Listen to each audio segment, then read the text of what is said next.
अगर आप बालों की समस्या से परेशान हैं, जैसे असमय आपके बाल सफ़ेद हो रहे हैं, असमय आपके बाल बहुत ज़्यादा झड़ रहे हैं, बालों में रूसी है, डैंड्रफ है, इन सारी समस्याओं से अगर आप मतलब झेल रहे हैं, तो इस वीडियो को ध्यान से अंत तक सुनिएगा।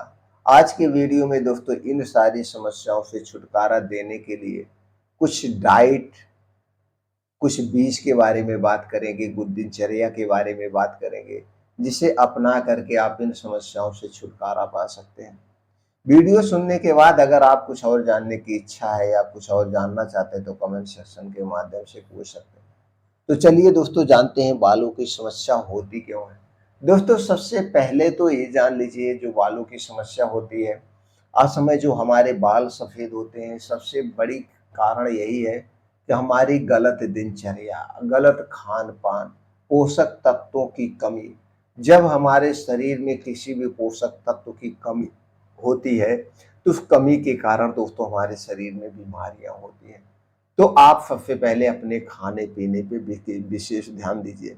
अगर आप घर से बाहर की बहुत ज़्यादा चीज़ें खा रहे हैं, जैसे पैकेट वाली चीज़ें खा रहे हैं, समोसे खा रहे हैं, पकौड़े खा रहे हैं, पिज़्ज़ा, बर्गर, मोमोज़ खा रहे थे, सारा खाना छोड़ दीजिए। क्योंकि ये अनहेल्थी खाना है, ये हेल्थी खाना नहीं है। ये हमारे शरीर के वात, पित्त, कफ को डिस्टर्ब करता है और जब शरीर का वात, पित्त, कफ डिस्टर्ब होता है तभी शरीर में बीमारियाँ होती हैं। जैसे अगर आप ये सारा चीज़ें खाएँगे तो पेट में गैस बनेगी, एसिडिटी बनेगी और इसमें कुछ पाया भी नहीं जाता, सिर्फ़ और सिर्फ़ फैट पाया जाता है। तो दोस्तों तली भुनी चीज़ें, पैकेट वाली चीज़ें, चाहे वो ब्रेड हो, समोसा हो, बिस्किट हो, आइसक्रीम हो, कोल्ड ड्रिंक्स हो, सॉफ्ट ड्रिंक हो, अल्कोहल हो, इन सारी चीज़ों को आपको अवॉइड करना होगा। कुछ दिन के लिए आप ट्राई करके आप देख लीजिए, इसे आप हटा दीजिए और थोड़ा-सा अपने शरीर को सक्रिय रखिए। सक्रिय रखने के बाद अगर आप युवा हैं या आप लड़कियां हैं तो कुछ ना कुछ रोज सुबह 2 घंटे का समय निकालिए। जहां पे मिट्टी हो, हरी घास हो, उस पे जाइए। नंगे पांव वहां पे मॉर्निंग वॉक करिए, नंगे पांव वहां पे चलिए। जब आप नंगे पांव चलते हैं तो जो ओस की बूंदें होती पैर में लगती है, ये बहुत ही फायदेमंद है। आप धरती माता से जुड़ते हैं, धरती माता से जब जुड़ते हैं तो दोस्तों बहुत फायदेमंद होता है। उसके बाद जब आप नंगे पाँव मिट्टी पे चलते हैं तो छोटे-छोटे कंकड़ मिट्टी के चुभते हैं पैर में, तो ये कुप्रेशर का काम होता है। इसलिए हमें 2 घंटे कम से कम धरती माता से जुड़ना है। और जब आप योगा, प्राणायाम, मॉर्निंग वॉक करते हैं तो शरीर से पसीना निकलता है। अब जो शरीर से पसीना एक गंदगियाँ बाहर निकलती है, ये करना है। वहीं पे दोस्तों आपको शीर्षासन करना है। शीर्षासन बहुत ज़रूरी है। जब आप शीर्षासन करते हैं तो ब्लड फ्लो दोस्तों सर तक होता है, बालों तक जाता है, ऑक्सीजन बालों तक जाता है, तो सर तक होता है। तो शीर्षासन आप दीवार के सहारे कर सकते हैं, पेड़ के सहारे आप कर सकते हैं।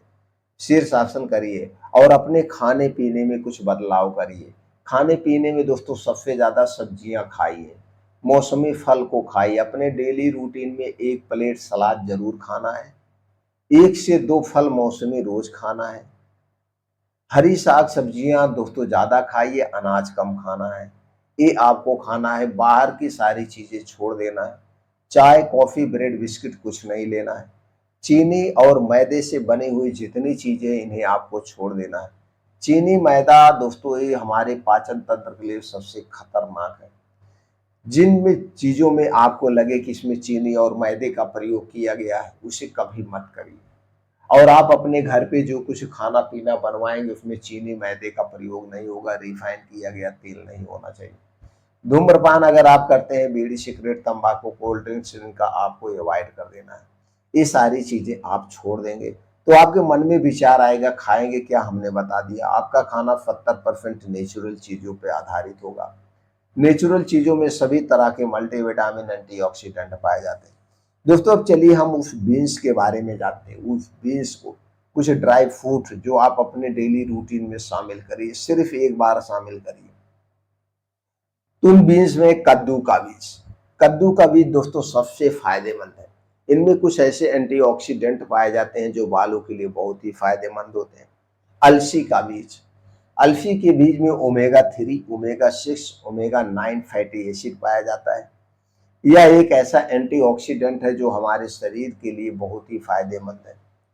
तीसरा चीज है दोस्तों सफेद तिल। सफेद तिल में calcium, omega 3 and 6 fatty acid पाया जाता है। दोस्तों अलसी का जो बीज है, सफेद तिल है, सबसे फायदेमंद है। तो सफेद तिल हो गया, कद्दू का बीज हो गया, अलसी का बीज हो गया, ये 3 बीज आपको चाहिए। इसी के साथ आपको चाहिए 8 से 10 बादाम। 8 से 10 बादाम आपको लेना है। 15 से 20 ग्राम या 20 से 25 ग्राम आपको लेना है दोस्तों।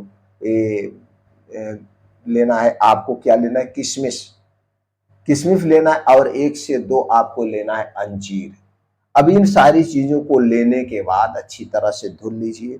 अब सफेद तिल कितना लेना है, 1 से 2 चम्मच। अलसी का बीज 1 से 2 चम्मच।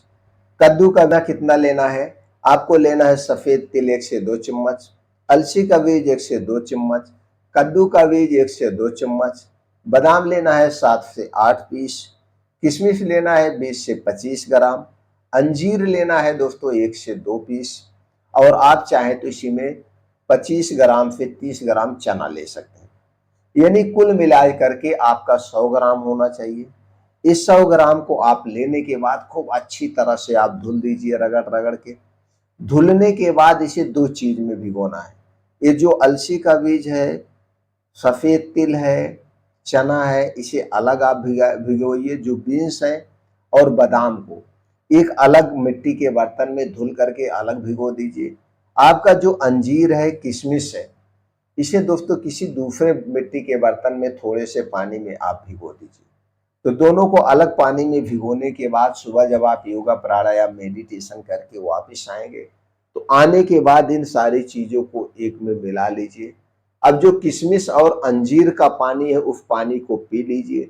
जो बीन्स वाला पानी है, बादाम वाला पानी है, उसे आप मतलब फेंक दीजिए, उसे नहीं पीना है, क्योंकि दोस्तों उसे आपको नहीं लेना है। सिर्फ किशमिश और अंजीर वाला पानी आपको पीना है। ये सारी चीजें मिला करके आप ये सारी चीजें मिला करके बैठ के आराम से चबा चबा के खा जाइए। अब इसे खाने के बाद तब तक आपको कुछ नहीं खाना पीना है। तब तक कुछ नहीं खाना पीना है जब तक आपको खूब अच्छे से भूख न लग जाए। चाहे 2 घंटे बीत जाए, चाहे 3 घंटे बीत जाए, जब आपको अच्छी सी भूख लग जाए तभी आपको कुछ खाना पीना है। इसके पहले आपको कुछ नहीं खाना पीना। अब दोस्तों जो बीन्स हमने बताया और ड्राई फ्रूट बताया, इनमें सभी तरह के विटामिन, सभी तरह के प्रोटीन, सभी तरह के एंटीऑक्सीडेंट पाए जाते हैं, जो बालों के लिए बहुत ही जरूरी है। ये बालों की जड़ों को मजबूत बनाते हैं, असमय बाल सफेद होने से बचाते हैं, जो बाल टूट रहे हैं, झड़ रहे हैं, उन्हें दोस्तों दूर करते हैं। अब बाल को सफेद बनाने के लिए या बालों को टूटने से रोकने के लिए आपको दोस्तों जो बाहर का आप शैम्पू लगा रहे हैं केमिकल वाला, आपको शैम्पू कोई भी नहीं लगाना है। अपने बालों में कोई भी शैम्पू नहीं लगाना। उसके स्थान पे आप फतरीठा से बाल धुल सकते हैं, आंवले पानी से बाल धुल सकते हैं, एलोवेरा से आप पानी धुल सकते हैं, बाल धुल सकते हैं, नीम की पत्ती को उबाल करके आप बाल धुल सकते हैं, या आपको किसी हर्बल शैम्पू पे ट्रस्ट हो, जो हर्बल शैम्पू हो जिसमें आपको लगे कि इसमें केमिकल नहीं मिला है, उस हर्बल शैम्पू का प्रयोग कर सकते हैं। तो दोस्तों इस तरह से इस प्रक्रिया को अपना करके जो बालों की समस्या, उस समस्या से आप छुटकारा पा सकते हैं। यही सब कारण है जिसके कारण बाल सफेद होते हैं, बाल झड़ने लगते हैं। जब बालों में, और आज के समय में क्या है, आज के समय में लोग दूसरे दिन तीसरे दिन शैम्पू लगाते हैं। इस शैम्पू में बहुत हार्ड हार्ड केमिकल मिला होता है, जो बालों की जड़ों को खोखला कर देता है, बालों की जड़ों को कमजोर कर देता है। तो दोस्तों ये प्रक्रिया अपनाइए, स्वस्थ रहिए, निरोग रहिए, बालों को स्वस्थ और निरोग बनाइए।